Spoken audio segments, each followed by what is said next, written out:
Ces 2 semaines de formation avaient pour objectif de former des conseillers militaires genre. On nous a donné des outils, on a eu beaucoup d'entraînement pour savoir comment être un bon conseiller militaire genre, mais pas que.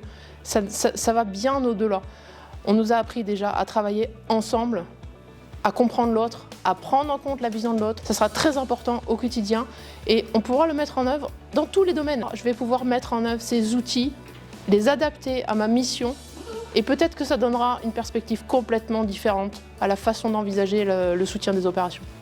Les notions les plus importantes, ça a été vraiment de comprendre comment je pouvais comprendre l'autre, analyser une situation et à me poser beaucoup plus de questions. Ces compétences, on les met en œuvre au quotidien, mais pas de façon suffisamment aboutie.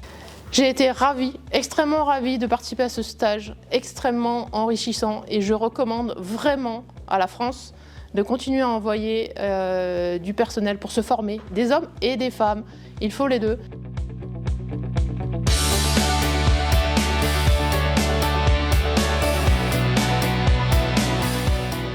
Alors, ces 2 semaines de stage, je vous assure qu'elles étaient très enrichissantes par du fait qu'il y a eu plusieurs nationalités donc multiculturelles, parce qu'il s'agissait bel et bien de la question sur le genre.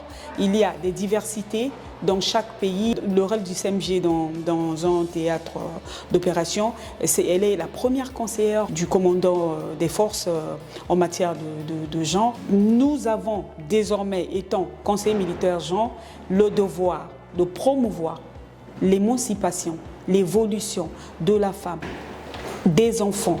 Et nous avons le devoir de protéger ceux-là, même les hommes, ceux qui sont minoritaires, parce que tout le monde a les mêmes droits.